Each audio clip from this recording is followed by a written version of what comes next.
Can you hear me? Hello. Hey, it's me and Sean Moss. Tricky and Cactus, can you guys hear us? And I'm gonna do my whole intro all over again with this amazing guest, S.A. Moss, who is Sean Moss, who has written. We're still live. I see it. I see it. Comment if you can hear us, guys. Yes. No. They're laughing at each other. Uh-oh. I'm not gonna go further unless I know that they can hear us. Comment if you can hear us, guys. No, there's no way. There's no way. Can they hear us? Tricky Cactus. There's no way. Hello, Sean. Sean, is that your Hello. response? You hear me? Oh my gosh. Hold on one second. Can't post to some junk. Hear us.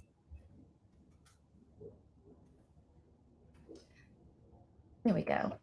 We hear you. Awesome. Okay. So my intro did not play because we got kicked off at first. So da, da, da, da, da, da, da, da. And here is the amazing Sean Moss, who has written the amazing ANHEDONIA, that's the way I say it, and the ORION Sound. An amazing book full of hilarity and just cool things. What genre would you put this in, Sean? I'm still trying to figure it out. On Amazon, the top list that I'm in is sci-fi erotica. Sci-fi. I don't know why. What? So That is figure that out. hilarious. Sci-fi erotica. I would have never I put would it in there. probably say it's speculative fiction, I guess, with That's what sci-fi I would elements. I would put it in, yeah. Yeah. Just because I was at my son's karate last night and reading the last few pages, and I, for some reason, in my head was thinking the word speculative. Yeah, So, makes sense. but it's so good.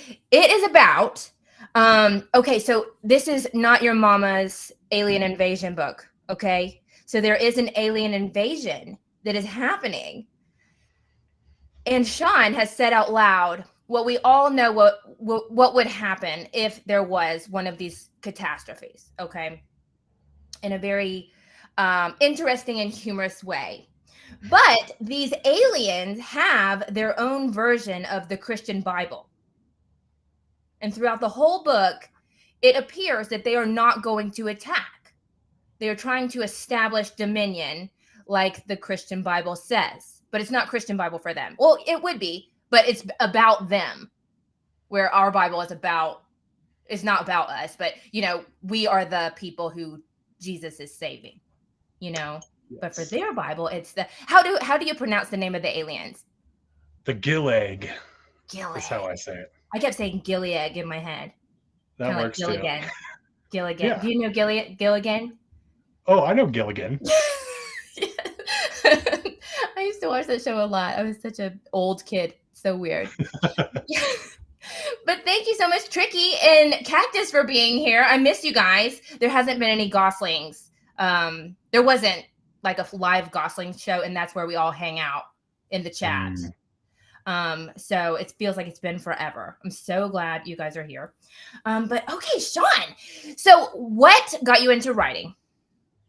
How long have you been doing it? I've been since they made me start doing it in school, I guess. But you didn't enjoy being made to do it? Book reports and stuff like that. Not really. Worse. I kind of enjoyed having my own subject, but in that book, I had a foreword or dedication to my 7th grade English teacher, Mr. McCaff. He allowed us to just do free form writing. He said, it was language arts class. He said, just write 3 pages of stuff a day. I don't care what it is or if it makes sense or anything. Just write that. And I thought that was a genius assignment. So as the entire school year, I had to do that. And so I just wrote a bunch of weird stuff, and I don't even remember what. And at the end of the year, he told me, or actually at the end of the year, it was like graduation day or something. And he told the entire class, he said, out of everybody's writing, I enjoyed Sean's the most. And I was Ah, like, that's weird. Cause I that's was like, awesome. yeah, it was amazing. That And is I amazing. don't know if that was out of pity or what, but No, he definitely he was not. very kind in saying that. And it really did make me want to share that with other people. That's amazing. Yeah. So well, first of all, that was genius that he just had you, free write 3 pages. Yeah. Because I say this probably once every podcast. It's a quote from the author. I have no idea who it was, but he said, "It all happens at the desk." And it's Yes. true. You have no Right. idea what you're going to write, and then you sit down and it just comes out. You know, Yes. so that's so good that he did that, um, and then just I don't think he would have singled you out if you weren't good. You know, if you weren't at least showing some promise, because that would Yeah. just be cruel. You know. Yeah. I But wasn't doing very well in school. So it was very nice that he encouraged me in that way because I yeah, didn't feel very encouraged by many teachers at all. So that was like as far yeah. as my education goes, that was a big game changer for me as well. Yeah, yeah. I didn't do good in school either. Yeah. Well, I didn't do good. Well, I didn't do good at all. You know? Not just Yes. seventh grade, but I was just not into it. I just couldn't get into it. But that's amazing. That's so awesome. And you obviously catapulted into writing. So when from seventh grade did you, write your first novel? Or write your first something. Well, that was definitely my first novel. Okay. I did a lot of journaling um I was in bands, so I would write songs, Oh, angsty, wow. angry songs, and um I for a while I really wanted to be a filmmaker, and so I Mm. would write screenplays and things like that. But that turned out to be just a terrible idea, Wow. and so um, Why? mostly just because it's a very expensive Oh, hobby, and there's absolutely no way to break into that field unless you get extremely fortunate, and so. But either way, it was like I just kind of enjoyed storytelling, I guess. And mostly, I like to, I think uh, I enjoy being absurd about stuff. yes. And Yes, writing is a really, really good way to do that. it is. It is. Yes, you are funny, in your writing, but then, just on your social media and in your bios and even in the picture for this show where you have the chicken legs. Yeah. That's awesome. Yeah. Yeah, that's so funny that you say that about journaling because I've thought that too. Because when you're journaling, I don't know if everybody does this, but I know writing novels. Mine in my journal writing, I feel I'm C.S. Lewis. You know, Hmm. Like- Yeah. Totally. yes, like you're trying to sound good. Yeah. Yeah, and it is Exactly. practice. It's practice for novel writing, and it's not much different. Oh my gosh, that resonates. It was Tricky. Tricky said that way up at the top. I saw it before we got on here. He said you and him, he thinks you're long lost brothers Oh, nice. because of your bio.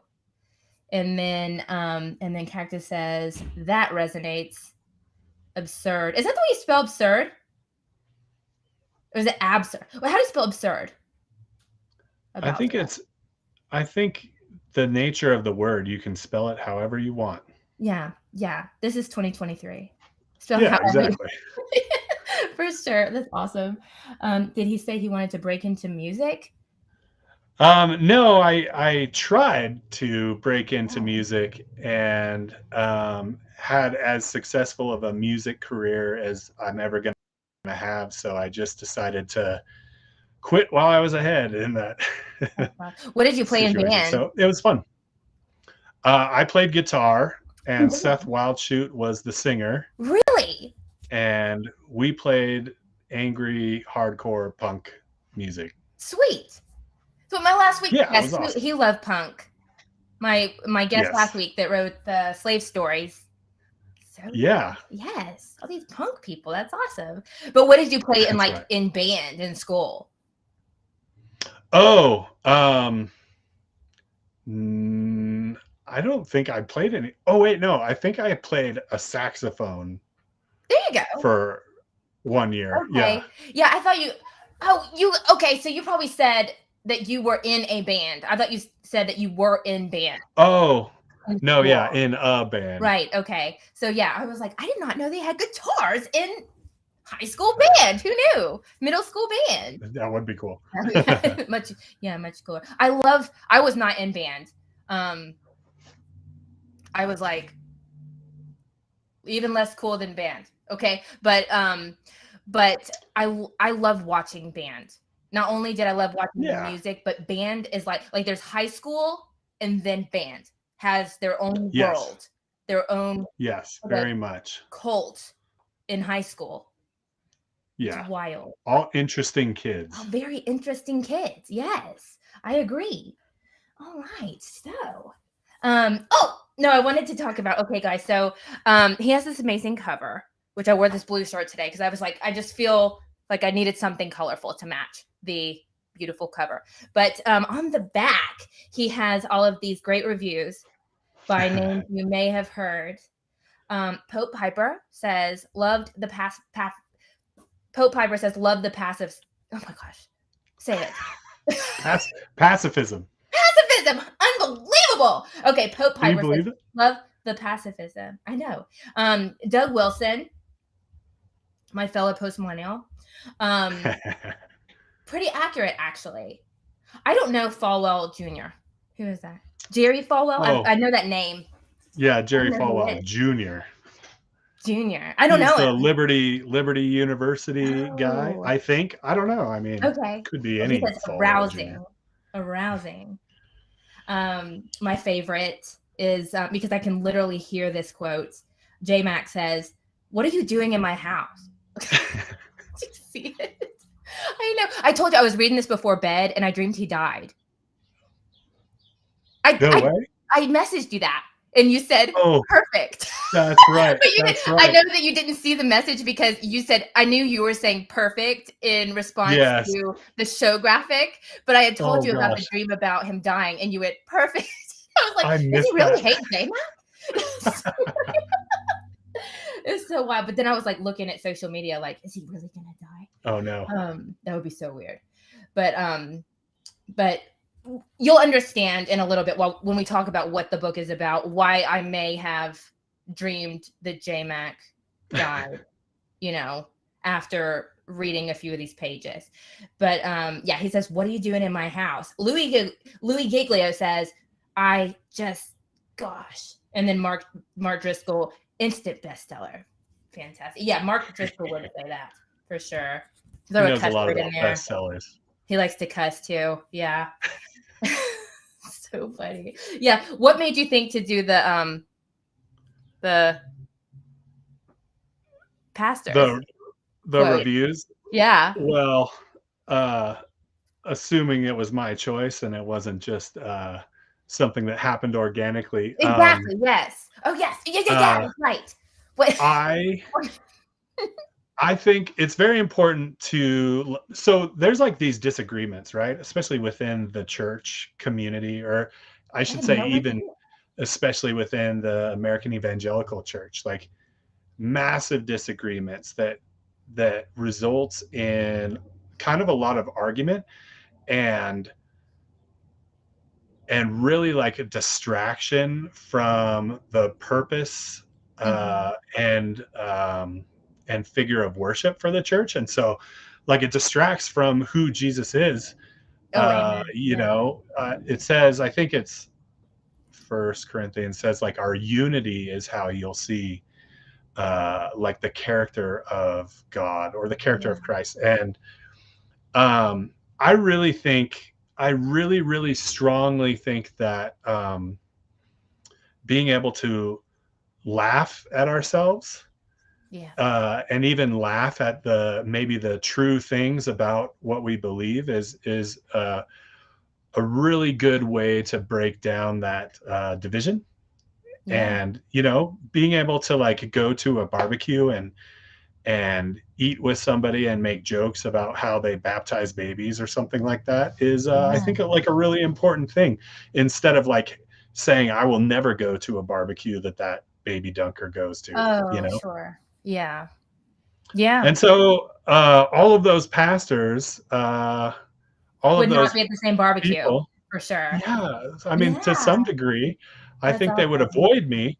And I think that the way that they've publicly done certain things publicly, I think that it's a good to poke the bear a little bit publicly.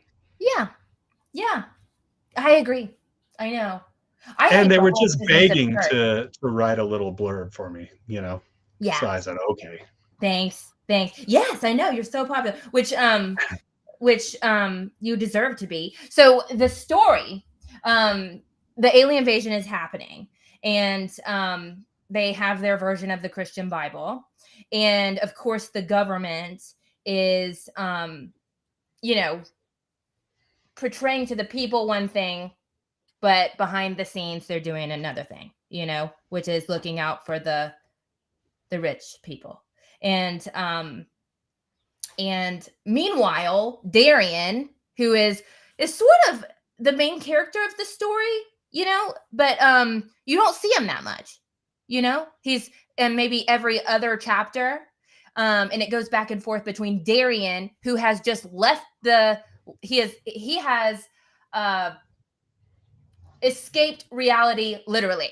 He has escaped reality. He Yeah. has stolen a spaceship, and then he is out in space and finds the third heaven, and it's absolutely amazing.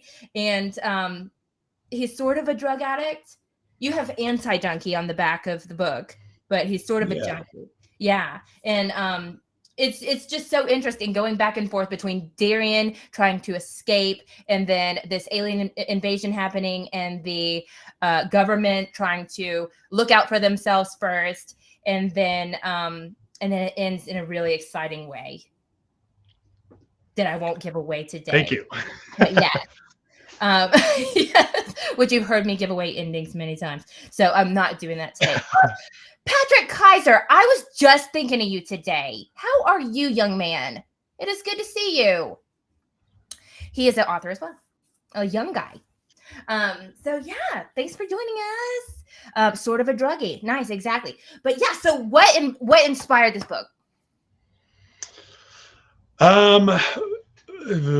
Funny, well, a few things had been bubbling in my subconscious for a while. One was just this kind of, like I said, a little bit of a division or a split that I had with friends that became Orthodox Presbyterians. Oh yeah. And and if anything, I'm like a very loosely 3.5 point Calvinist Baptist something or other, Sure. non-denominational maybe. Okay. And so we would just get in these massive arguments about that silly stuff. But to some degree, I think we were able to find a way to laugh about it and poke fun at each other about it. But the funny thing was that that was like really the major division in our ideals was millennial, post millennial. Yeah. I would say I'm probably a historical pre-millennial guy, Okay. just Yes. So like because Patrick. somebody's got to represent those people. And For then sure. and then these guys are post millennials, and so like they were leaning really hard toward into theonomy and things like that.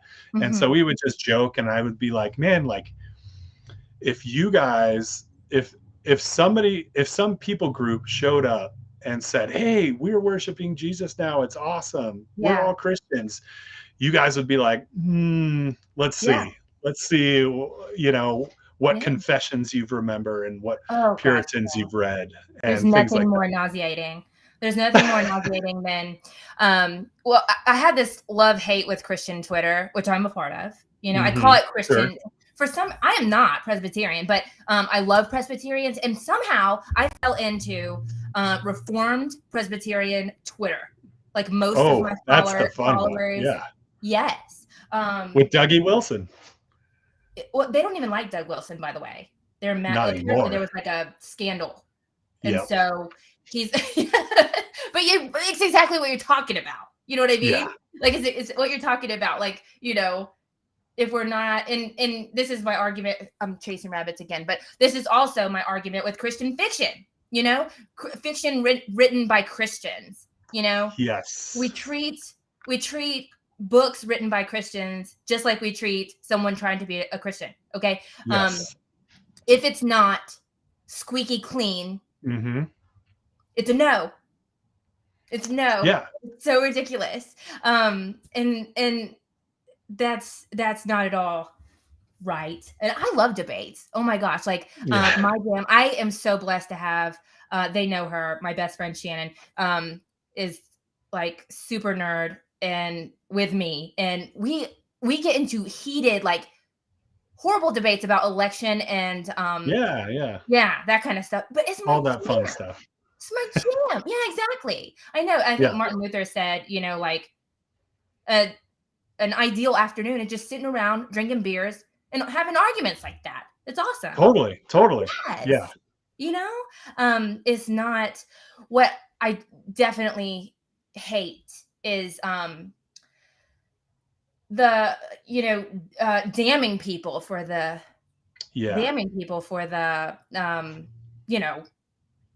taking just the gospel is the gospel. That's the main event here, that Jesus died for us, that he saved us, that we have new life in him. And I know because of the Bible, because of John 15:5 and everything, that if you have the gospel and good soil in your heart, you don't have to worry about it. We don't have to worry about it because that Holy Spirit is going to be bearing the fruit. Exactly. We're just too controlling, and I hate the business of church. I hate it. I know we need organization. I know it. But if you took away the money, baptize your babies. I saw that's my boy T-Mac. What happened? That's my boy T-Mac, who's baptizing his babies. Yes, T-Mac. I love that. Yeah, baptize your baby. I saw a meme the other day. It said Sprinkles Donuts. Like it looked like Dunkin' Donuts, but it was Sprinkles Donuts for Presbyterians. It was so good. Genius. But yeah, I love that. But I also love that on your Facebook that you write anti-political books. I felt like it was kind of political. Yeah. but it's in a fun way. It's in a great way. I think white people.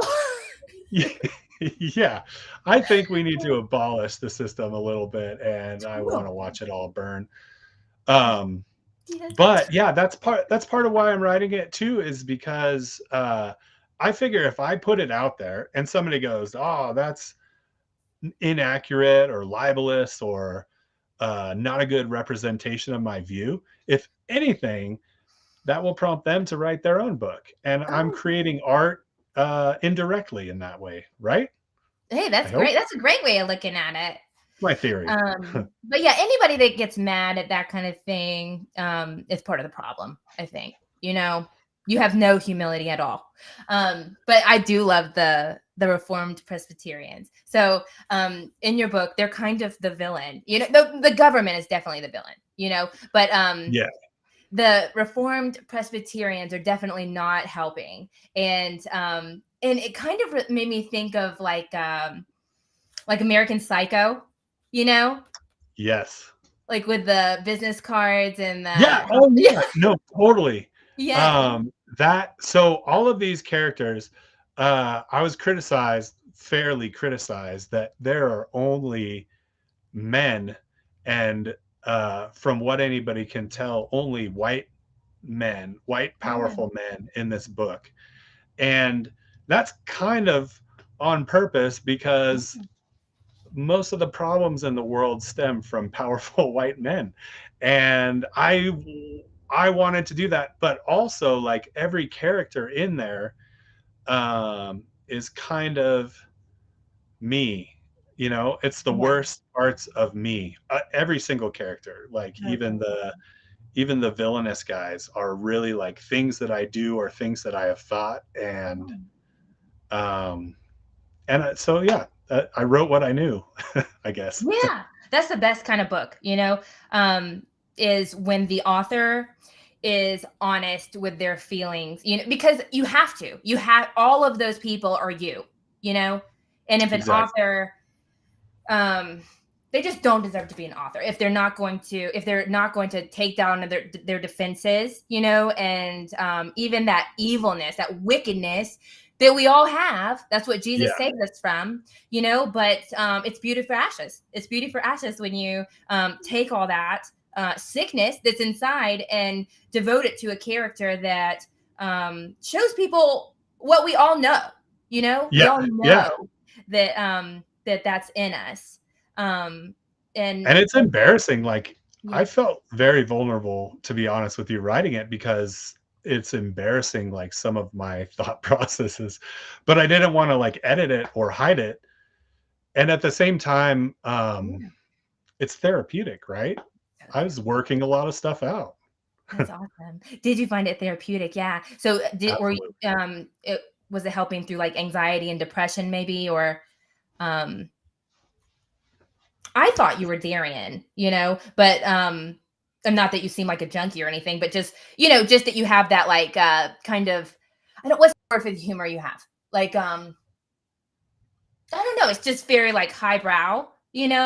Oh, I was gonna Yeah. say phallic. Okay. I don't know. I saw I Seth don't. on here, by the way. Hey, Seth, our buddy. There's that. Question for the author: have you ever Mm, got yourself or a friend put on a government watch list? He's still young. um, There's plenty of uh, time. yeah, the answer is I've been put on a government watch list, but it wasn't Oh, my fault. oh, good. There you go. Yeah, For real? Were you in the military? yeah, no, Oh, quite the opposite. that's so wild. Yeah, You don't have to that's a tell me long on the story. JRB live show. Yeah, I don't want to get you in trouble on my live stream. So, but that's very interesting. But okay, so we were talking about that. It was very therapeutic. I found Yes. that as well. Yeah.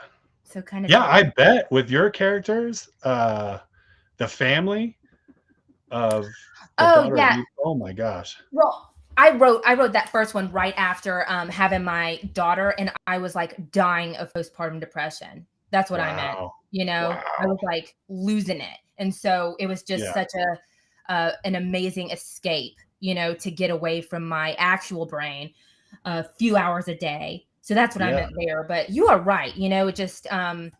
Just making something good of all of those things that we get embarrassed about. And honestly, humiliation, I have found, is the more humiliated you are, the more often you are humiliated, the better off you are, because if you don't care what anybody thinks of you, the possibilities are endless. Exactly. Yeah. Exactly. When you're not trying to keep up this image because you are just an embarrassment, it No. helps. It gives you power. Power. Yeah. Exactly. Yeah, and I just love that you called out and you used Reformed Presbyterians, but we all know that feeling, that icky feeling that we have about, you know, that that you write about in your book. You know what I mean? All of us feel that way. And I mean, Yeah. I don't know what maybe the percentages of people who are actually saved Christians, like changed by the gospel. Um, Yeah. but um there's definitely a difference between like the business of church and a, you know, gospel rooted new creation in Christ. And Yes. that's what Christ is using to change the world. So good. So okay. Did you have anything else you wanted to say about the inspiration of the book? Um, Probably, but I can't remember. No. Okay. So, but we can always, you know, I like to jump around. Um, Perfect. if at all you feel like jumping back, I'm down. Okay. So, how did you get into writing? Um, okay. What is your writing process? Okay. So you had to take time and actually write the book. How did you go about doing that? Well, I had to kind of discover that, Yeah. especially when it comes to writing like a long form. I know it's a novella, so it's not that long, but it was long to me.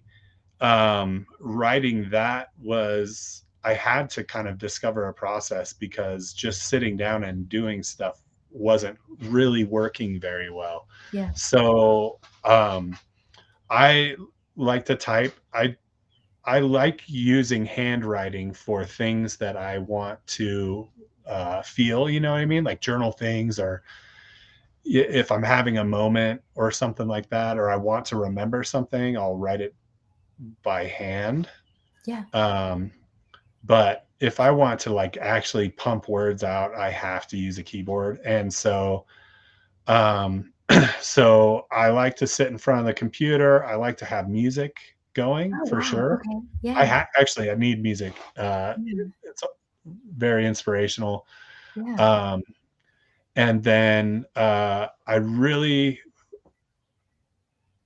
it's kind of like going to the gym for me, which maybe this doesn't apply to everybody, but if I can't do it in the morning, Mm-hmm. it just gets less and less likely that I'll get it Yeah. accomplished throughout the day. So I try to start early in the morning. I feel like my brain is in a more creative space then as well. Yeah. And then I just try to plug away for an hour or two. And I have the unfortunate curse of being a pantser, Yeah. and That's oh, awesome. it's a great way to write 6 books but only publish one.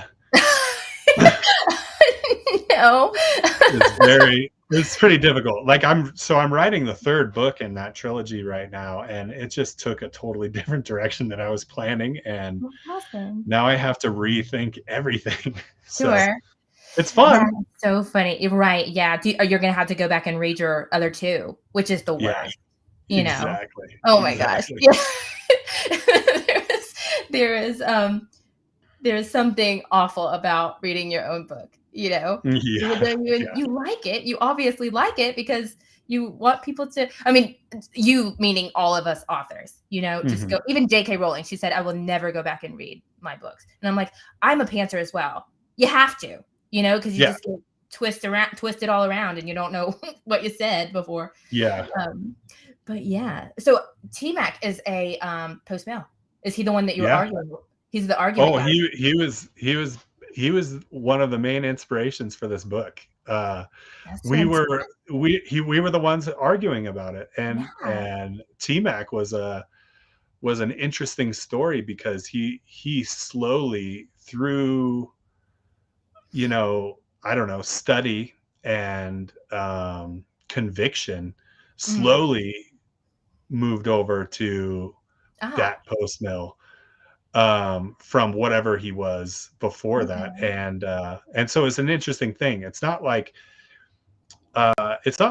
these people come up with these ideas out of ignorance. Like a lot of Sure. times, like people arrive there based on a lot of study. And so like even like pre-mill, I feel like there's a lot of very intelligent historical pre-mill guys out there, and Yeah. they didn't arrive. They're not just picking sides. They arrived there by a lot of study. And so Yeah. Tyler was one of those guys, and we still to That's this day awesome. will argue and joke around about that stuff every now and then. That's I'll send him awesome. a baby sprinkling joke. Yes. Look at all these Oh, well, yeah. post-mill people in the chat.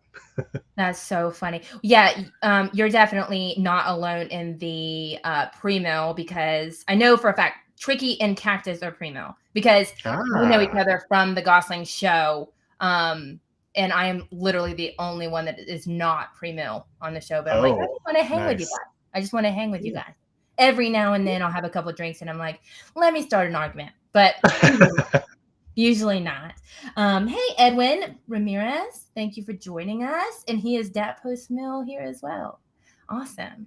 Ah, I actually am preterist camp, the preterist camp, but oh, yes, but everyone interesting. hates it. So Yeah. I just for the public call myself post mill.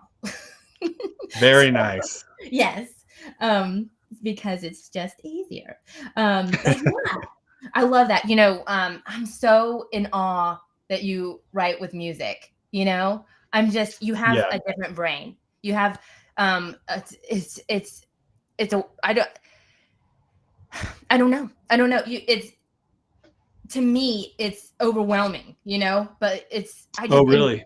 yeah, I'm so, in awe of people that can write with music and find it so beneficial, and Mm, their brain is obviously doing something else and it's awesome, but then you yeah. come out with the most unique works, you know? Well, thank you.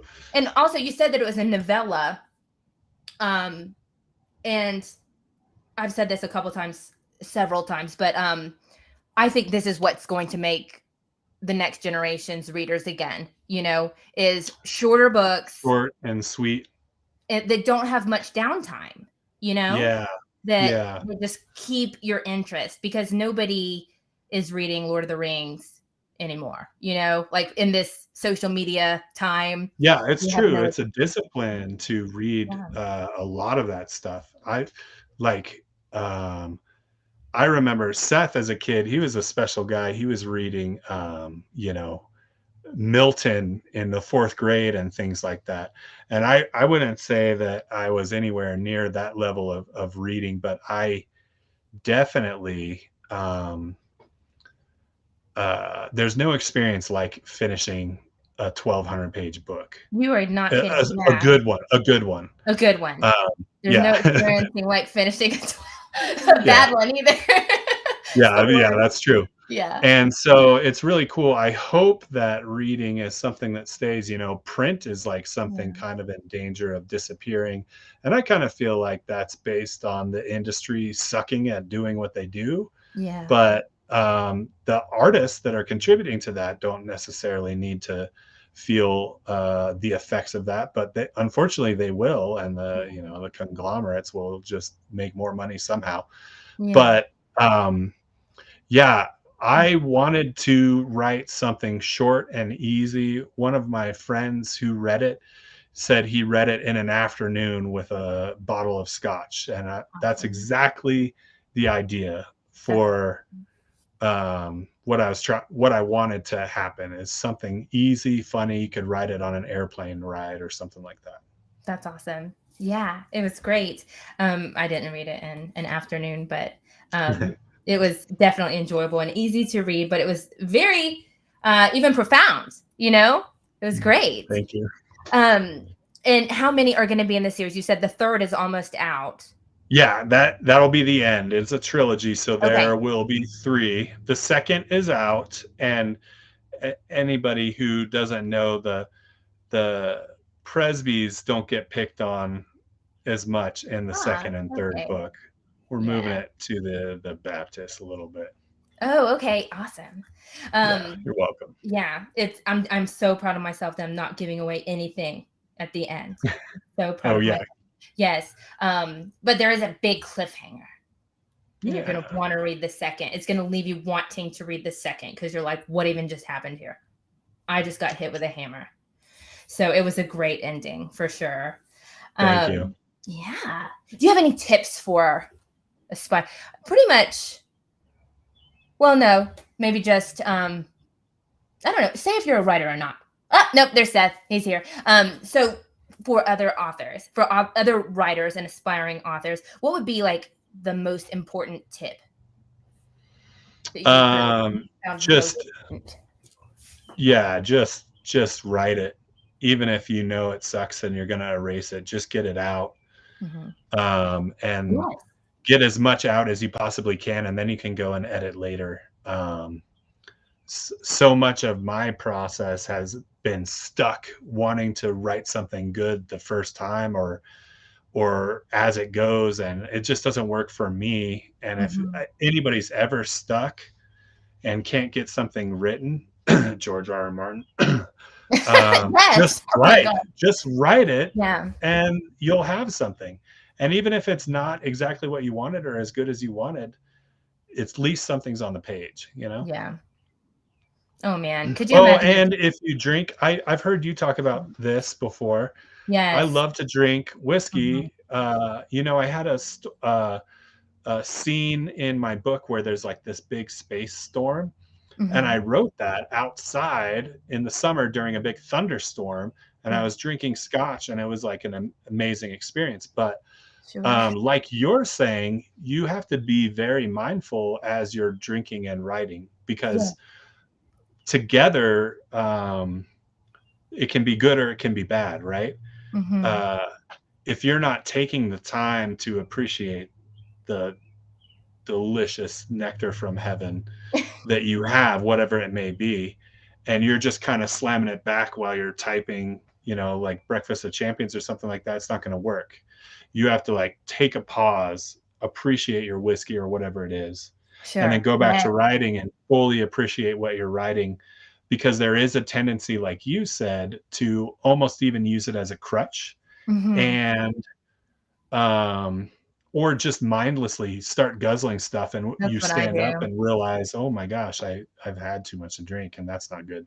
Yeah. Yeah. I know, and then That's you're another like, tip. "I can't even write anything." I yes. Yeah. Yeah, that's so good. Just as you were saying that, I think next time I do it, I'm going to put the cup this is so easy, I can't believe of course, I have not done this. Put it just a little more over to the side, so I have to, like, reach for it. Yeah, that's a good idea. Or even stand up and go get it. Yeah, I feel like that's gonna ruin my but that's a good idea. That's a good idea. I Oh, know, I because like the idea. motion is really good too. This is not a tip, but it's just like Yeah, something I've noticed from writers, especially like famous writers like H.G. Wells and Lewis and Tolkien and all these yeah. guys. They spent so much time walking and thinking out their story. Yes, They yes. would leave I don't know if they had a quill or a typewriter or what, but they would just leave it on the desk and go for a big long walk to figure out what they're going to do. So I So think getting up and walking, even if it's over to the table to have a slug of whiskey and then back, is probably really good for your brain definitely. to think creatively. I think stuck in this cramped kind of typing or writing position all the time can't be good for blood flow to your medulla oblong. I Sure. don't know, Yeah, whatever makes whatever it the is. Yeah, that makes creativity come complete sense. Um, that makes complete sense. That's so good. And they do walk. Could you imagine if George R. R. Martin was like addicted to social media like the rest of us? We would have no Game of Thrones. There'd be Yeah, none. There would be yeah, no books because he's very slow. This is a yes. good question by Seth. Who are the main fantasy authors who influenced you? Well, Seth, this is not a fantasy book. It is Mm, something yeah, get it erotica, together, Seth. and it's not really erotica for anybody who has just joined us. But apparently, it's what was it? What kind of erotica again? Sci-fi Sci-fi erotica. erotica. It's definitely like the book is pro nude, but just as much as the Bible is, right? Yeah, But no, it's nothing inappropriate for but sure. there's absolutely nothing actually. I mean, maybe I don't know. It's not erotica, Yeah, but I I know the got part on you're a talking list. about. Yeah. And it's with the Reformed Um, Presbyterians. That's so yeah. funny. But yeah, who are the authors that influenced you? Do you have any? For fantasy, Lewis, you can't beat C.S. Lewis. No, he's the He's the best, and if anybody says he's not, he's he's a full-blown theologian. He Mm, is a philosopher. yeah, He's incredible. incredible. Tolkien obviously blew up the entire fantasy scene, and it was amazing. I really like non-fantasy authors like I like sci-fi authors like Philip K. Dick is and Asimov are some of my favorites, and then I like kind of speculative guys like Kurt Vonnegut is really pretty incredible. I like Edward Abbey is really who I aspire to be. He's like Oh this wow. desert uh, protest Earth First guy who Oh, writes incredible books. okay. He wrote a book called Desert Solitaire, and it's about him spending a few summers as a park ranger in the desert. And That's it amazing. sounds like the boringest thing you could imagine, and it is the most entertaining, incredible book I've ever read. Wow. So yeah, I love him. I really like Tom Robbins, which is like, I know people pick on that guy and he's a little crazy, but he's absurd, and I really dig that. That's Um, yeah, so I could keep going. There's a lot of really inappropriate authors that I really enjoy quite a bit. That's awesome. I haven't heard of any of them. Yeah, Thank you look up besides Edward Druid. Abbey. He's awesome. You'll like him. That's and what's his name again? I'm gonna write it. Edward Abbey. Edward Abbey. Thank you. I'm gonna check him out. Abbey. Um, I read kids' books all the time. They always say like read what you write. So Yeah, people are asking me all the time, like, what books do you recommend? And I have middle grade and YA novels to give them. That's it. for sure, for I sure. know. But I like Oh, it. as a fantasy author who I really enjoyed YA is Leah Bardugo. She Oh, wrote those yes. The the Six of Crows yes, and the oh man, I have so them. good, Yes, I so haven't good. read them yet. I haven't, but I have them. I have them They're on my really good. bookshelf. It's over there. But yeah, Yeah, okay. Yeah, I haven't. I still haven't read them. I'm on this mission to promote self-published authors. So I've been reading the most amazing indie novels. yeah, that's good. It's so good. Yeah, it's so good. Okay, there's a question. What are the color vinyls on the back wall? That's a Good question. question. These are records from my music career. No. So this is a compilation called Unseen Effort, but seen is spelled SCENE. Very Oh, clever. very And cool. yeah, our band was on it. Seth and my band. Very cool. Yeah, Seth, we were talking about you. When Seth Wildshoot is on the cover. Clever, fun, and self-deprecating. You'll hate how much you love it. I didn't hate how much I loved it, but I understand Oh, it. Seth Wildshoot, the author of Noble Villains, who was on this podcast, an amazing book. So check it out. Although I did buy the second in the. I bought Wolves yeah, of you the. started in the middle. Yeah, yeah. Leave it to me, but it's still good. Yeah, it Still is. good. Okay, so I do want to ask some questions about the story. Okay. And I'm going to go slowly so that I don't spoil any endings. I'm going to think about what I say.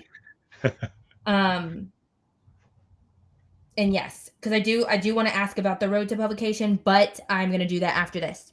So, what do you actually think about the confessions? The real confessions Yeah, that really exist. about just confessions in general. I th- I think that they are a good tool, and a good tool or element to worship communally or as a community, I guess is what I mean. And that's how I feel. I don't think that they in any way, and I don't think anybody would actually say this, but I don't think they replace or take authority over scripture. Mhm. And I do think that sometimes the wording of things maybe could be in conflict with scripture. And so I think in those cases, something that is a good discussion to have about them. But Yeah. I do think that they're important. You know, there's this major divide between what is it, the 1689 Baptist? I don't know what year it is, and the Westminster, Yeah. and they are like identical, except for like 6 words maybe. And Yeah. like there's so much argument that's gone into that. And I'm like, that all of that energy could be spent maybe like uh not doing that and doing Not doing something that. cooler. Yeah. I know. Also, there's the fact that most Christians have never read the Confessions, you know? Yeah. Oh, Like, absolutely. right. Me being one of them. I've never read a confession ever. I couldn't tell you what the names are. And I follow Gary Yeah. DeMar. Do you know who Gary DeMar is? Yeah, yeah. Okay. And he's kind of in Yeah. hot water right now about his eschatology as always. But his argument is that, you know, the a lot of what people that he's always arguing against are saying comes from the creeds, and that if you're using that to back up your whatever you're arguing about, most Christians don't know what you're talking about, is what he was saying, you know? Yeah, which is pretty accurate. Yeah, for sure. But I just thought, and the reason we're talking about that is because there's something Yeah, about the confessions in the book. And it's there's a part, there's a part, you could say it or I'll say okay. it, Yes, I where didn't know. they make like an amendment, or not an amendment, an Oh, addendum to the confession. And like, I don't know, that's what the original confessions were essentially, was yeah, just a little addendum or just something to clarify. yeah, And how much clarity do you need when you have the word of God? I don't know. I don't know the answer to that. I just throw that out there to make yeah, people frustrated. But part of the confession was that Oceans is not allowed to be played in church, yeah. which I think would fit right in. That's awesome. Good. Yeah. And um yeah. But I just, that is what is great about this. It's a little book, okay? There we go. But it's full of all of this stuff. You find yourself laughing and then just thinking about stuff, you know? Just it gets you thinking about things like that, you know? Like the confessions, and then just pastor culture, you know? Pastor Yeah. culture, I would say. Yeah. Yeah. And I love your celebrity pastor. I mean, that was just awesome. Um, just how much money he spends on his appearance, you know, Hmm. and $300 tweets and things. And it's like unbelievable. But yeah, um, it was just so good. It was so well done. And I don't usually read stuff like this. That's why I was like, I love doing this show, because I'm just Thank finding you. all of these great books in every genre, even sci-fi erotica. Have you ever dabbled with poetry, Sean? Yes, I have. I did release a book of poetry, which is just more absurdism in poetry form.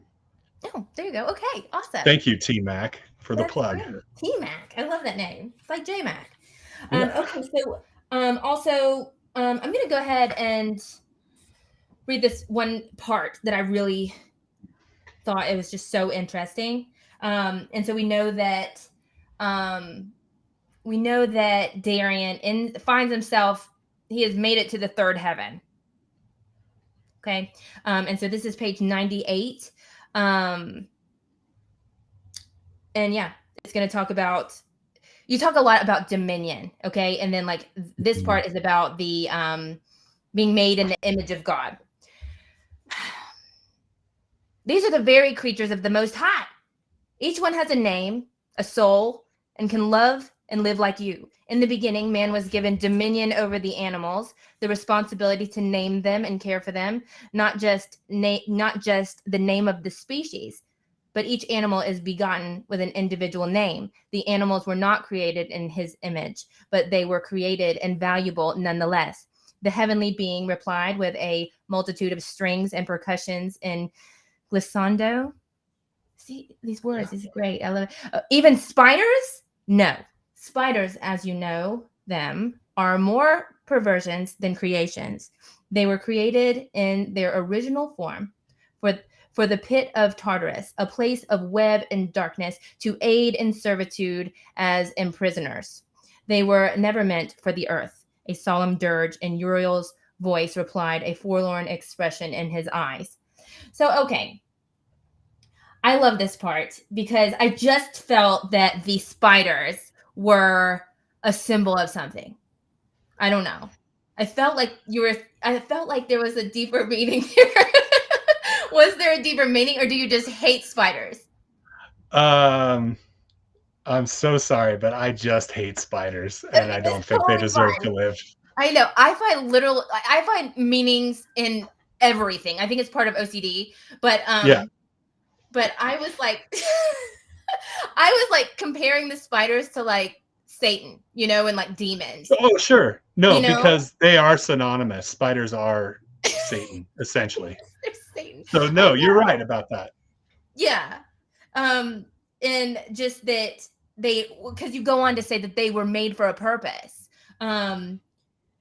Spiders were created to thrive and even enjoy life of service in the pit. Yeah. See, I was taking it So in I was taking it in like a demon direction. no, I mean literally, the spiders are demons, I believe. But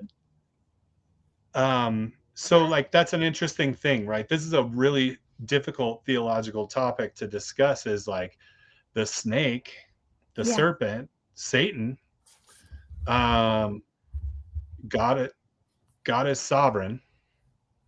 Wow, that serpent is tempting Adam and Eve. Or Yeah. God is sovereign while lots of terrible things happen. God is sovereign while spiders are allowed to live. And like, that's something to think about. Like, and so, like it's not, we don't believe, I don't think we all believe that, that Satan is like the king of hell. Maybe he's like the prince of the power of the air right now or something like that, depending on what your millennial view is. But he's not the king of hell. Like hell is run and overseen by God, the better power, right? Mm-hmm. And so if God wanted to create these terrible beings that were destined for the pit, for hell, for the lake of fire, it just seems like spiders would make that work. Yeah, for sure. And hornets as well. Yeah, I'm okay with that. That's my irrational fear. I have left my children in the car twice with hornets as I fled for safety. Yeah, they are. But see, and that's the thing, is like hornets, like we have yellow jackets here. They're pretty nasty. Or wasps, like they're usually provoked for the most part. Yeah. And once you provoke them, they are real jerks. Buttholes. But spiders, buttholes. that was Mosquitoes a term even from the book. Yes. Yeah. Thank you. Good. Perfect use of my literary technique. Yeah. Mosquitoes are biting you, are drinking your blood so that they can reproduce, right? Yeah. Spiders just bite you because they are a-holes. Yeah. Spiders literally go under your covers, into your bed, and they're not eating you. There's no nutrition. They're just biting you because they hate you.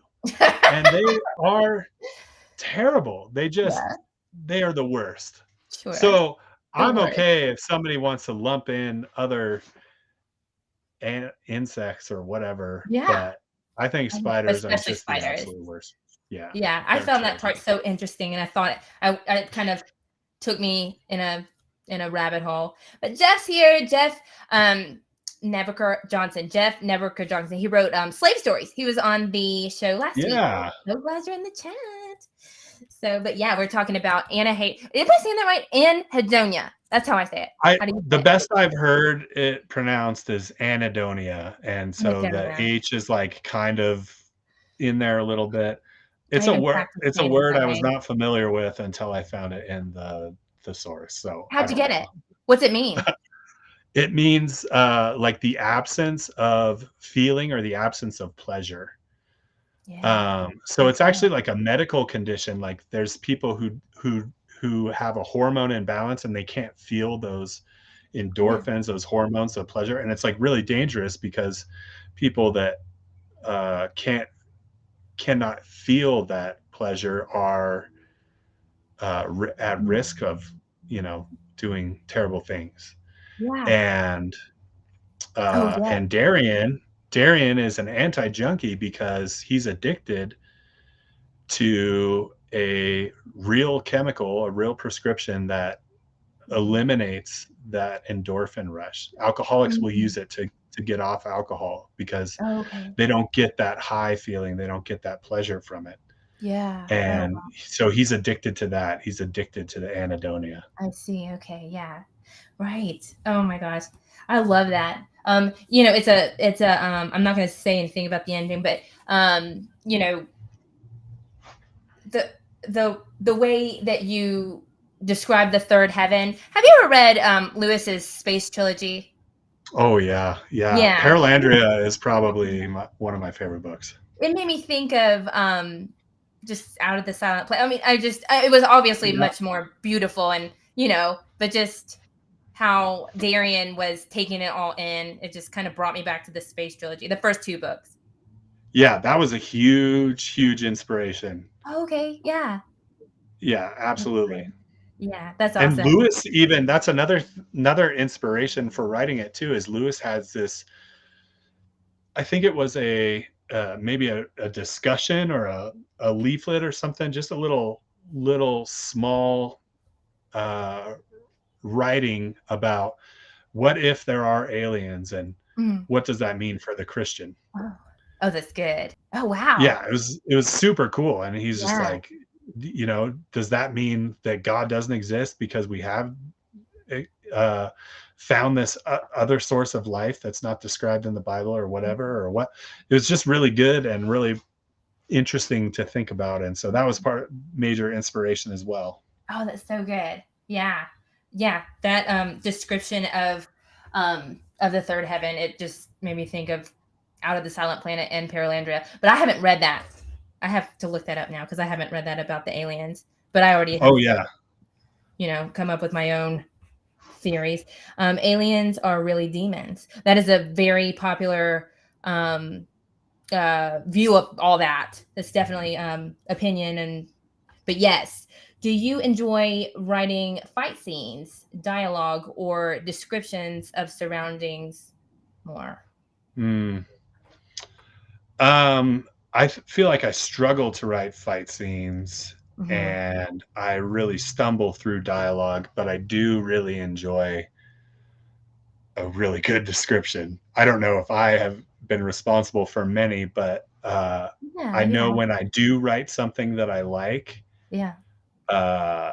it is really meaningful. If I can um, convey a feeling that I'm having to another person, that's like all I've ever wanted to do with my Oh, life. So that's I awesome. think that Yeah, answers that. I think you did that so good, especially with the Reformed pastors.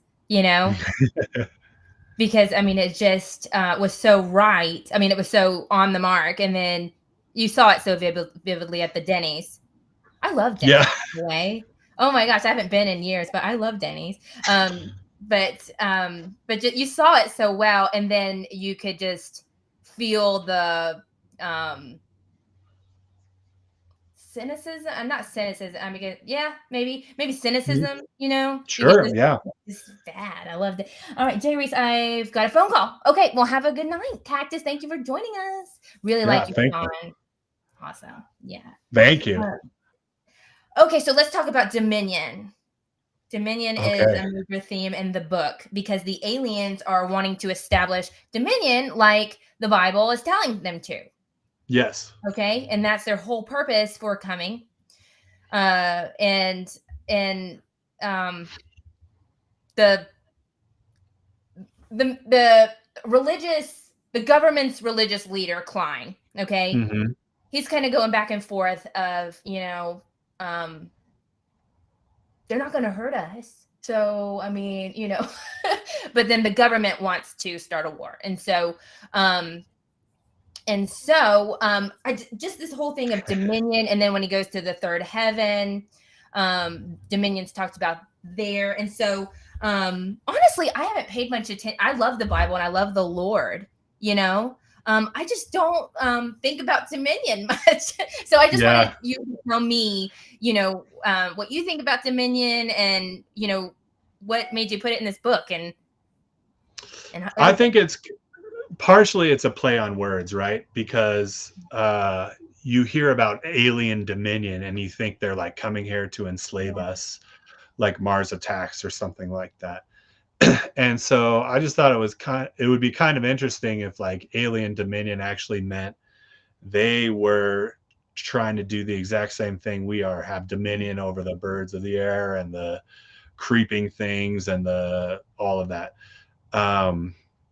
Which I think is funny. And I do see a lot of dialogue about dominion in DAP post mill circles, who I make fun of the most in this book. And there's just like this idea that we're having dominion by having a lot of children and catechizing them and kind of like taking over culture, and maybe even like, I think this is maybe going too far, but kind of like creating or using our ability to create a family to usher in this golden age of the church. Yeah. And like Seven Mountains type of. Yeah, very Seven Mountain-y, mandate-y type of thing. Like, we're gonna take over TV stations, and then it's like, sorry, like, you're gonna need more than Kirk Cameron if you want to do that. But and I love Kirk Cameron and I love Ray Comfort, but the cheeseball stuff doesn't work that well. And so, anyways, that's my whole thing, is that I feel like it would be interesting. I don't feel like this is true, but it would be interesting if there is this kind of sinister desire in the powerful, influential Orthodox Presbytery, which is kind of a little bit of I cannot think of the word. I'm sorry. It's story of my life. Postal service, right? It's like the two words don't make sense to each other. God, I'm a writer. I should know this, right? This is the story of my life. I don't know. Oxymoron. That's the word. There you go. Yes. Yeah. So an influential Orthodox Presbytery is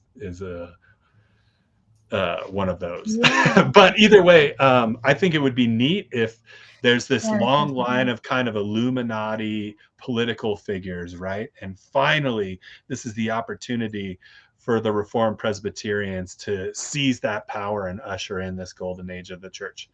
And I just think it's silly. And I think it was funny. And I thought that it would make the Presbyterian people laugh or get angry. But either way, I was okay with that reaction. But so either way, like the way that they would accomplish that, in my imagination, would be through promoting this dominion, having dominion over everything, the Seven Mountain Mandate type of stuff. And so, and I think those people are wackadoo as well. But again, like this is just me making jokes. And it's important, I think, because it's important because as strongly as people,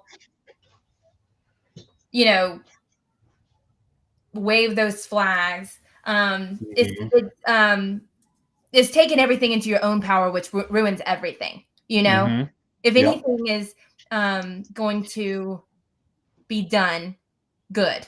Anything at all. Yes. You know, Yeah. it's us seeking after the Lord, Yes. him changing us into a new creation little by little, and then just him shining through us that he is the vine, we're the branch, you know? And so Yeah. anytime we are taking it upon ourselves to say, we are going to do this, you know, Yeah. like, Exactly. yeah, Exactly. it's not the way it's supposed to be done. It's that walking with the Lord, you know, having him do his will through you, you know, and that's a humble thing. Yeah. The humble thing. And just any sort of, you know,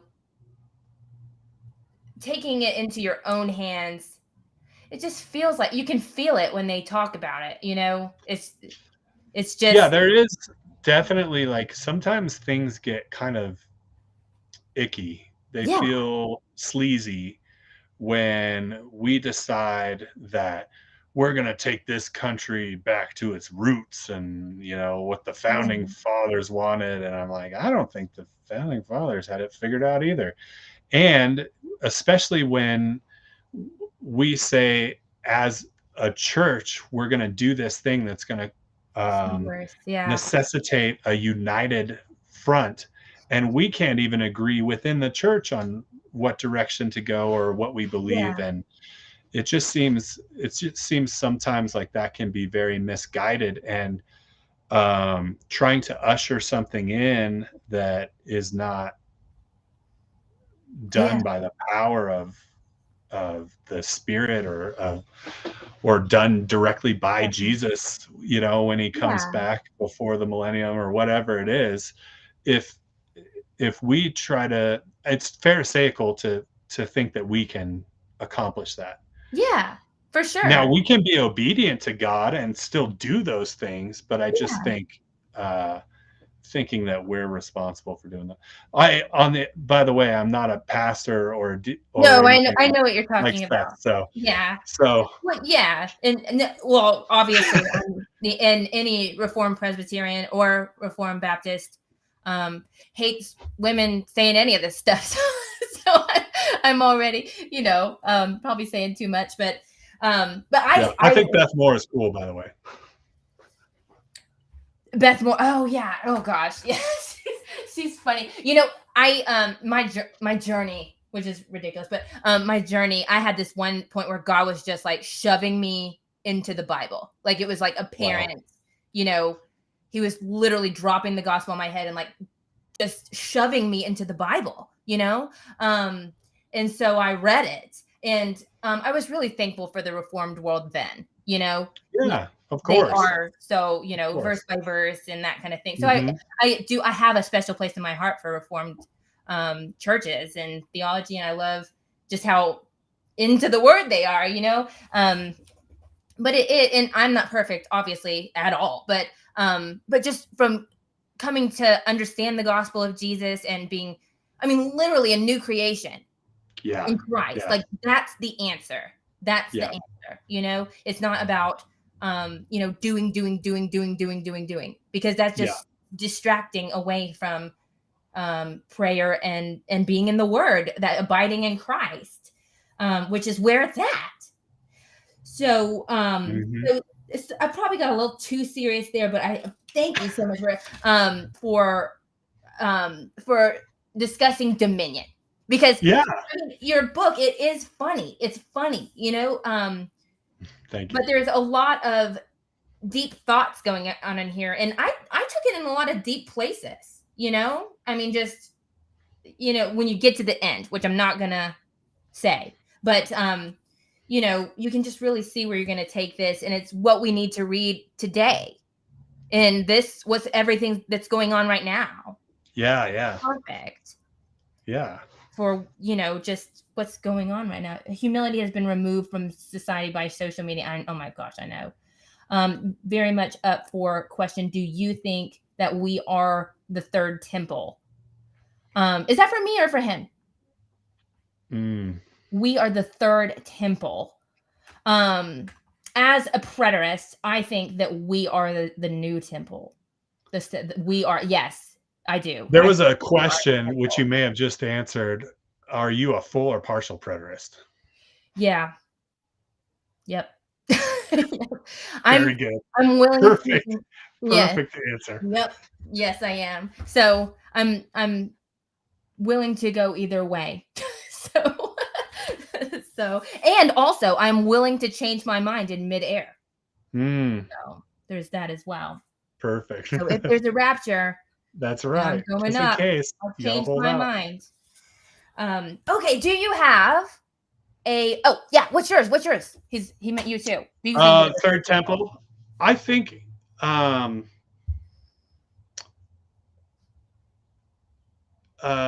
collectively, I really don't have a whole lot of intelligence when it or intellect when it comes to that language, but I think like obviously um the spirit left the holy of holies, you know, tore the curtain and everything, and now resides in us and dwells believers. And so at least in that way, there's definitely a temple. Third temple, I'm not sure. I don't really know what happened with the, yeah.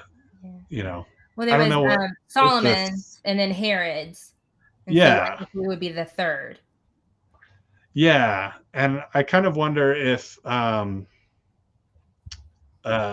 know, that's that eschatology stuff, right? Is Yeah. there gonna be a God, a manifestation of Satan is gonna sit in the throne there? Yeah. Or is that Like metaphor? like Nero I don't did. know. Like, Yeah. yeah, Yeah, right? like If it Nero already happened, yeah. did. It already happened. But yeah, thanks for answering that. I know it's so fun to talk about. I love talking Mhm. about it.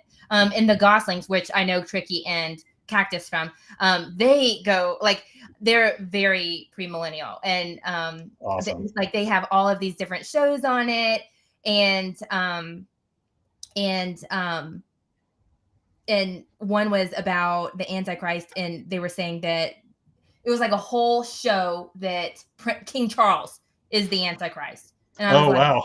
I know. And I just feel like if he was the Antichrist, what a surprise Yeah. that would be. Is Jesus coming back physically? Um, um, is he coming back physically? Not in the way that, okay, yes, but well, okay. So this is a well okay, so this show is about Sean. So he doesn't show up in this, but but um there will be an end to the world one day, and it will be Jesus that does it. So definitely.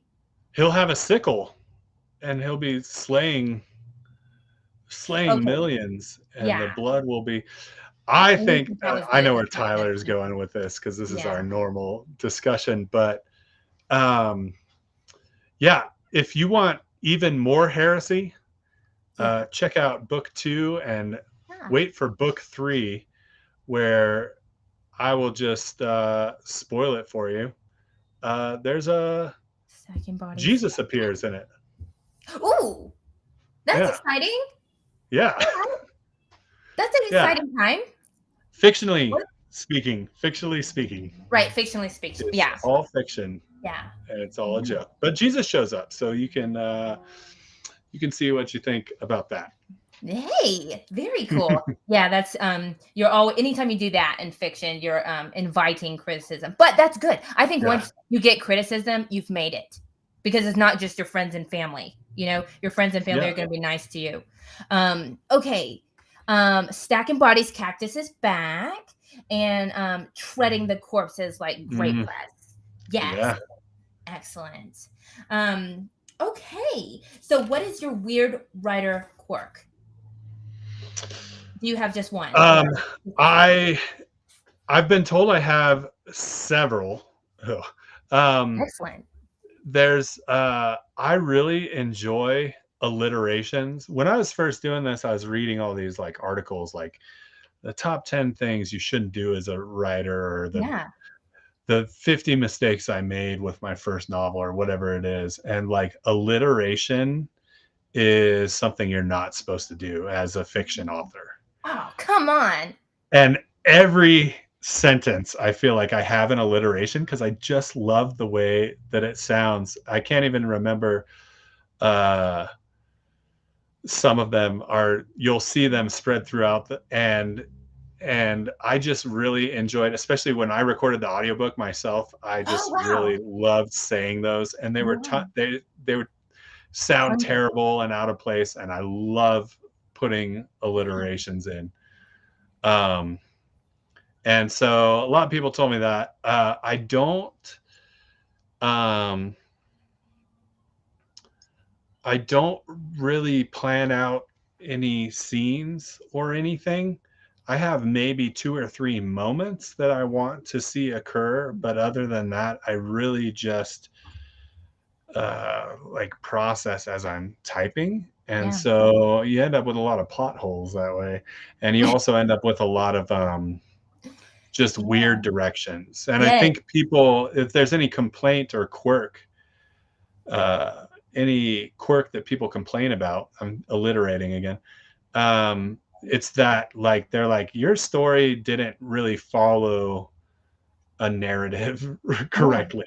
And I go, yeah, perfect. You read it. And they go, yeah. And, I wanted like a beginning, middle, Yeah. end. And I'm like, sorry, I can't do that for you. Like, I wanted resolution and There this was. Yeah. hero's journey. And I don't really have the skill to do any of that. And so I just kind of am, if you're reading and you go, where did this come from? It's because I didn't know and it just came and I left No, it I in. didn't. Yeah, there was definitely a beginning, a middle, and end. I thought so. You think And so? yeah. And Okay, thank you. and also it was more of my favorite kind of thing, because where I think probably Seth likes like, action scenes and Hmm. war and that kind of stuff. I like secrets revealed. That's my Yeah. yes. And so anytime something happens that I just don't see it coming, I'm like, this is brilliant. This is so good. And also just stuff that like yours that I can just kind of ruminate on it and be like, what did he mean? Which is why I Thank will you.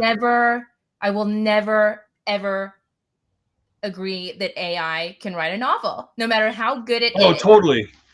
Oh, I wanted to breach this subject with you, Okay. actually.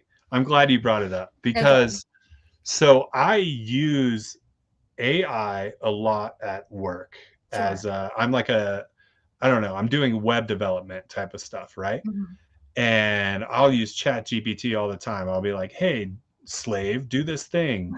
Slave's probably not PC thing to say, but hey, servant, go do this thing for me because I don't like doing it. I hate writing out graphical interfaces. Yeah. And so I just make Chat GPT do it. And it does it faster and better than I can do it. Yeah. Um, and I can't argue with that. Yeah. And that's I don't think that that's the design of a web app is necessarily my intellectual property. But even then, I will still make tweaks to make it my own. Also, I have used stable diffusion stuff quite a bit to create concept art. Mm. Um, just like cool things that inspire me, similar to the way that music inspires me. But I'm never gonna pass it off as my own, if that Yeah. makes sense. Yeah. Um, but and it's a weird time right now with AI because the whole idea, everything that Andrew Yang was running on and like Yeah. the entire uh idea of like humans coexisting with an AI is that the AI is accomplishing all of these menial tasks for us, like Mhm. creating website. Um, so that it would free up the humans to like evolve into the society where it's all artists and poets and musicians and all of these things. And the first thing that we start doing with this AI is we say, hey, make this music or Yeah. poetry or whatever. For And it's like sure.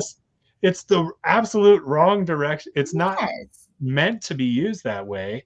And I think it is a little dangerous to start using it that way because um, there's an algorithm, right, for Mhm. everything, I'm sure, and there's an algorithm to write the best-selling, simple, uh, literature if Yeah. you want, and that may be the best-selling, but that doesn't necessarily mean it's good, and, so I could never, ever pass ChatGPT stuff off as something I've written because it has a lot of flaws.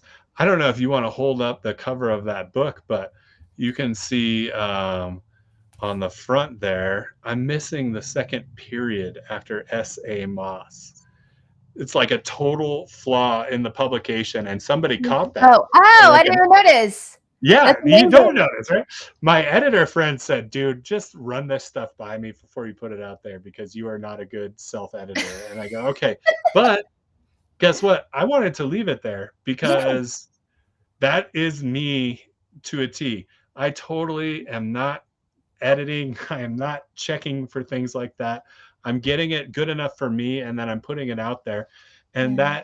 that goes to show like AI did not create that cover. That's for sure, Yes. right? It's a little artifact of me being That's not even awesome. noticing that I needed a period there. But anyways, so It's a protest. Now it's a it's a protest. little bit of protest. Yes. And I think really the problem, there's a couple of problems that we're faced with or dangers with AI. One is that what if human authors can't write as good of stuff as ChatGPT? Yeah. That's a danger. I'm not saying I think that's the case, but I think it could be Mhm. because I've seen a lot of garbage. You know what I mean? How many Yeah.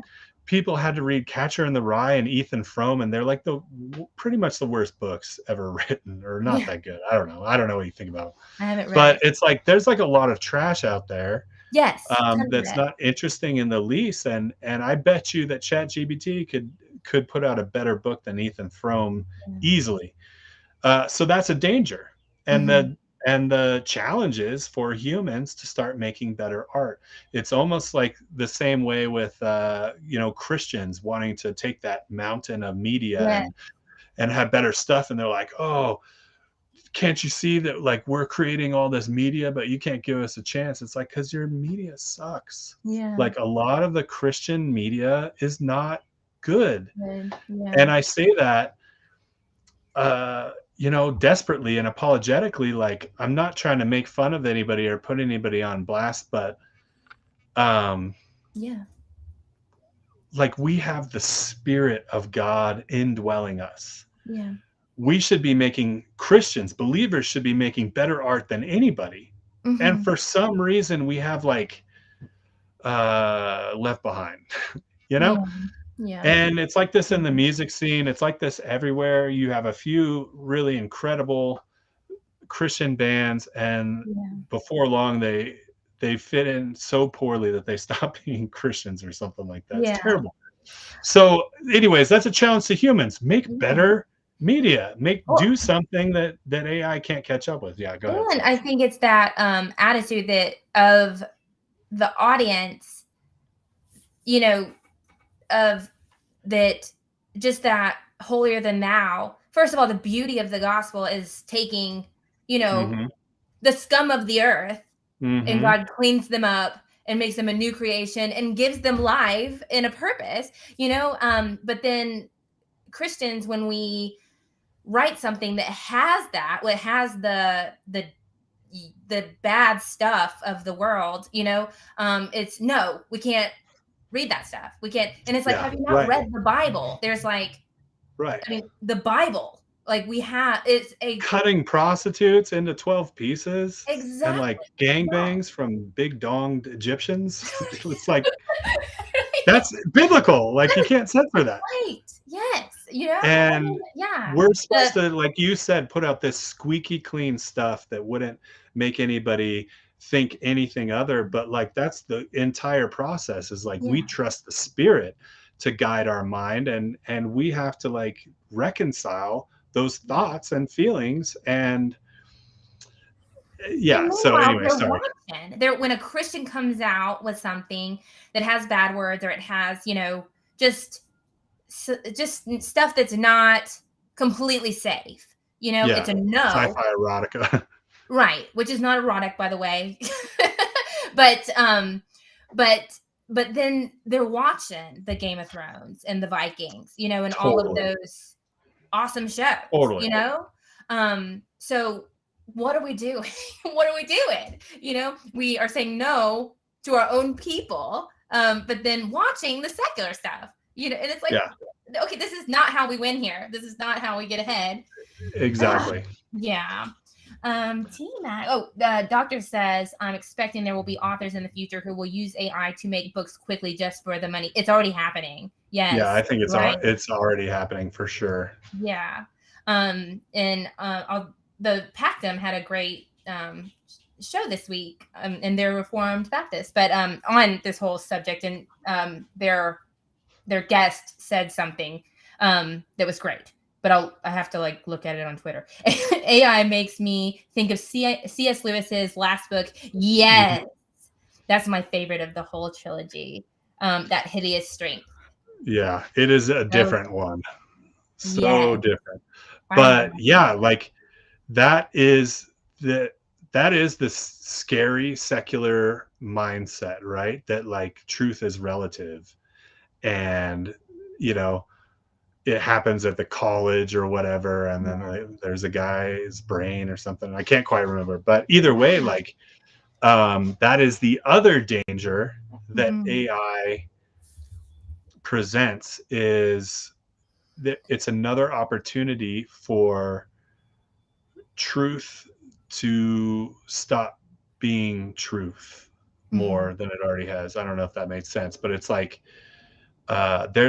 we believe in an objective truth, and a lot of people don't, especially a lot of people who really dislike Christians. They would say that our belief in objective truth is problematic because it turns us into misogynists or racists or homophobic or something like that. And I think that's even true sometimes. Like that is the source of that, like that injustice. But AI, when you start to break from reality and things are generated for the sake of sales or success, I suppose, value, maybe, the maximum value for the least amount of effort, all of a sudden, the content of that, the truth starts to adjust in the direction of the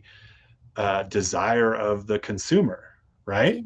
All of a sudden, we start to make this art that appeals to somebody so that they'll buy it. And that's another reason that I think that you could always tell most of our work apart from AI, because we are definitely not trying to please a buyer. If anything, the gospel is a stumbling block or an offense to many people. And like, I get it's not going to be long before AI figures out, if you really want to operate in this economy, you've got to start dropping parts of the gospel because they're offensive. Right. Yeah. There was some headline just about that here recently. The AI, somebody had AI rewrite the Bible to be politically Oh, correct. really? Yeah. Oh, I don't really? remember. Yeah. I don't remember what I heard about that. But it's ruining art just in every sense, because and I'm not smart. I am not a smart person. Like I said, I dropped out of high school. So in having conversations with my fellow adults, I don't know what we're talking about. You and me both, sister. Oh my gosh. But even I, when it comes to art, which I am not cultured, okay, I understand what she's saying here. When Nick was on here, Nick Goss, and we were talking about Yeah. AI being a demon, and and that art is the artist. It's the pain, it's the good times, it's the bad, it's all the layers of everything that's gone into this person, their environment, their, and I remember hearing one time when I was going through that crazy postpartum depression, I was just like listening to all these podcasts, and they were talking about what they do in colleges when it comes to literature, Yeah. Did you go to college? You like when they, like they, it's not about just what you're reading. It all is about what the author was doing. Right. And so AI takes all of that away. And the Pactum is a podcast that I listen to, and they're Reformed Baptist, but they had this designer on yesterday, and she was talking about creativity and design and how what it means for the Christian. And she said this quote: "Art is communicating things that are inside of you." And that is it. So if AI is doing it. Yeah, to some degree, I think that all artists are tracers, right? Or they're imitating somebody or something. Every painter is imitating what he saw as a kid or whatever, you know what I mean? I don't think there's any artists out there that are so pure and genuine that they've never had a plagiarist thought. And so what I see is that AI is doing the same thing. It's taking all these other artists' stuff and spitting out content, which is its imitation, even though it's like soulless or whatever. Or I don't know how it works, or if the singularity maybe has already happened, but it's just doing it better and faster than humans can. And so it's like the responsibility of humans to, like I said, fight back. But the other thing is, AI can be a scapegoat, and we can blame the existence of AI for ruining literature or whatever. But it's the people who took advantage of AI that are to blame. And I think that there needs to be, like, there's this agreement that you sign or whatever that says, I will not publish AI stuff in my work, or that's paraphrasing poorly, but like the anti-AI pledge. The AI pledge. So that's important for people to take that pledge. But also, I think it's important.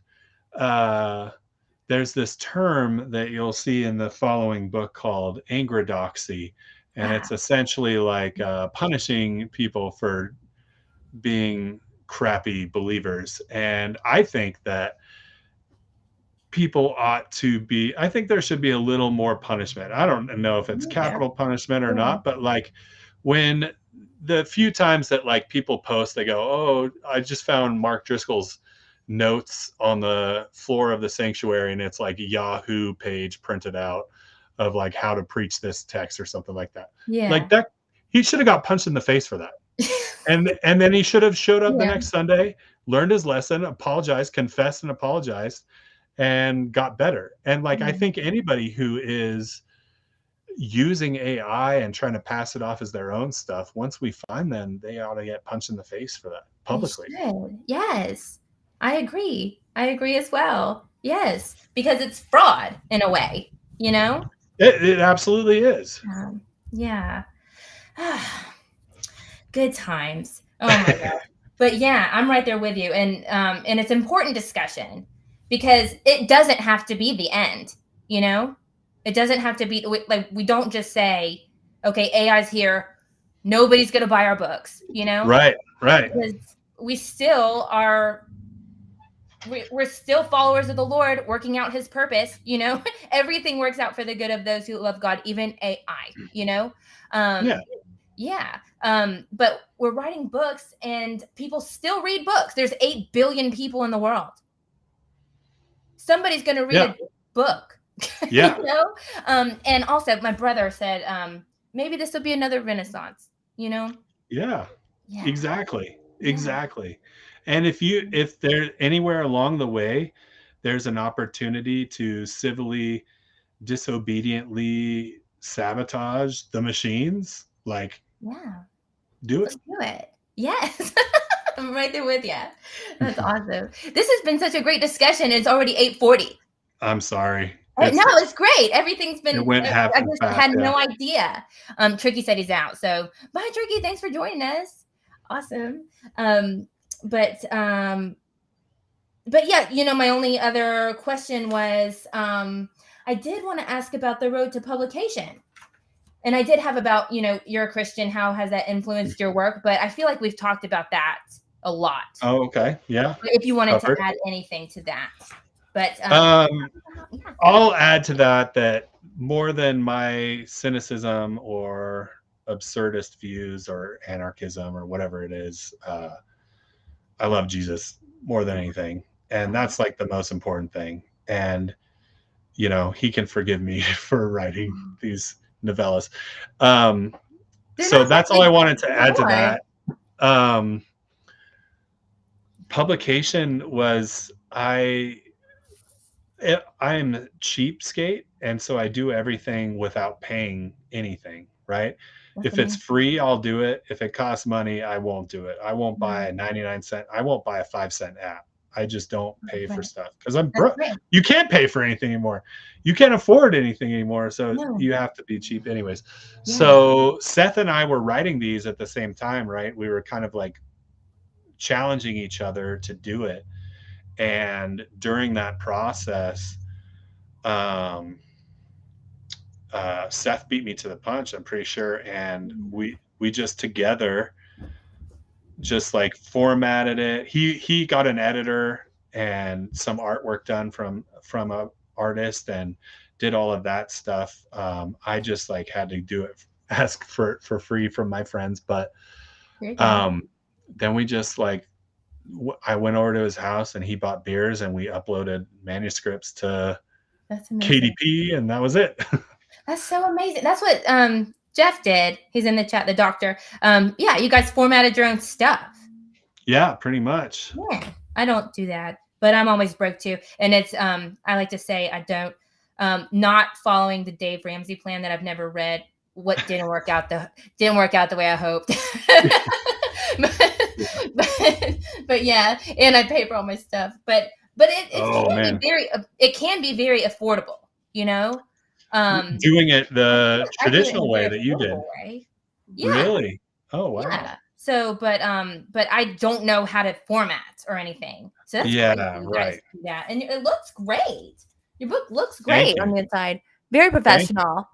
So I have a book by George MacDonald that I got off of Amazon, and it is the worst.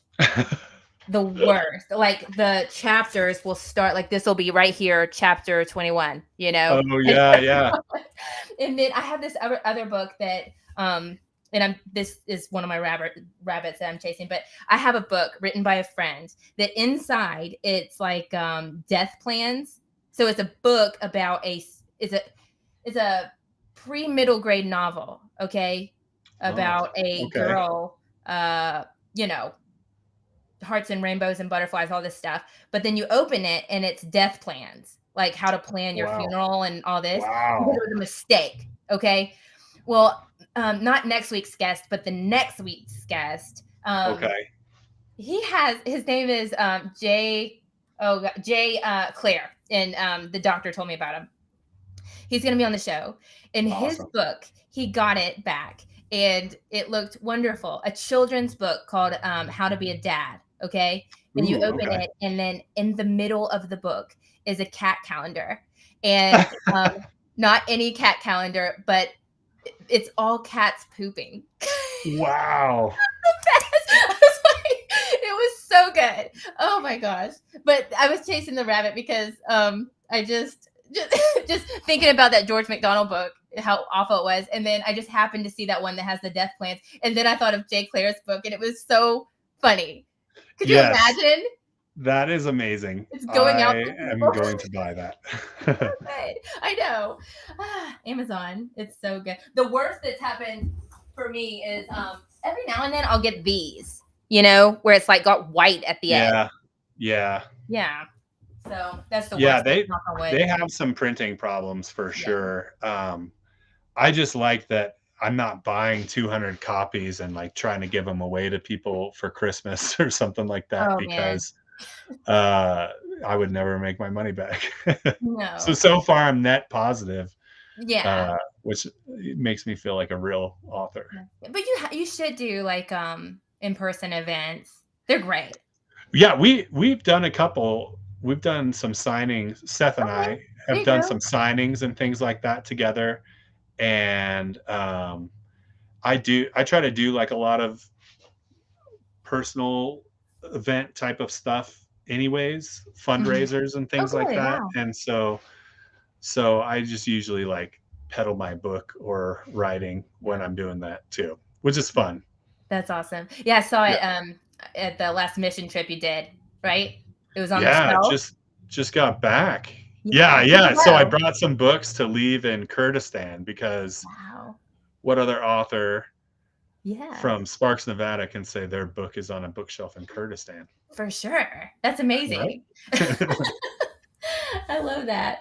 Um, but yeah, that's awesome. And you know, I'm thinking um of KDP, you know, and especially you guys that can just upload your book easily.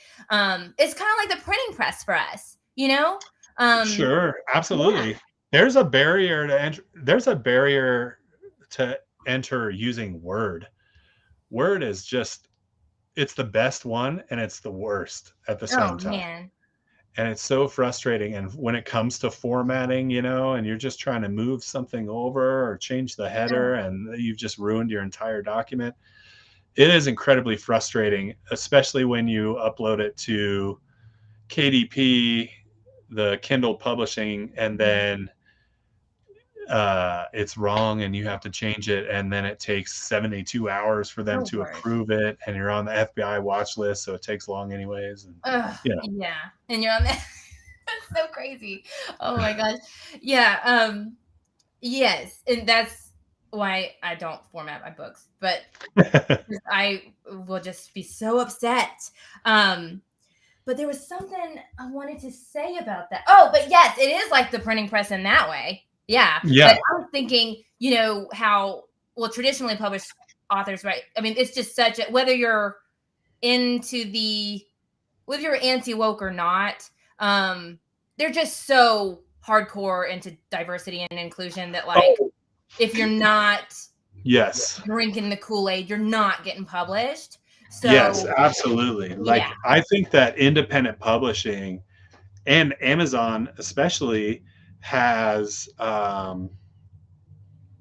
Amazon has definitely it's good and bad, right? But it's created an opportunity for you to write what you want and you're not writing to market. yeah. And I feel like, I mean, maybe that's one method for somebody Mhm, to just write to market, and they're probably making a great living doing it. But mhm. uh, it's just not something that I want to have to do. For sure, yeah, and the agents and well, especially the agents, but and editors, they won't take you unless you're running to market. You know, like if the trend at the moment is Yeah, vampires, and you know, absolutely. Yeah, yeah. So, but people want everything. Not everybody wants vampires all at one time. You know, yeah, exactly. and yeah, and I just think of it as like a lemonade stand. You just got your little stand, and here's your books. Does anybody want any? Yeah, totally. So, but yeah, but all right. So it's almost 9. So I am not going Wow. to keep you much longer. This has been so good. I'm going to break this one up into like several and put it on my Oh, channel. cool. It's been Well, so good. thanks. Sorry that I went so long. I No, tend I to kept it ramble. That's going. I've loved it. Um, but what is next for you? And I'm going to put where people can find you in the show notes. But what's Thank next? you. We know that you. I'm about 3/4 of the way through writing the third and final book in the Anhedonia trilogy. All right. So I'm really excited for that. That's going to probably be even more controversial, um, and fun. And then Yeah. After that, I'm gonna keep doing it. This was kind of an experiment to be like, should I keep actually doing this? And I've decided that I will.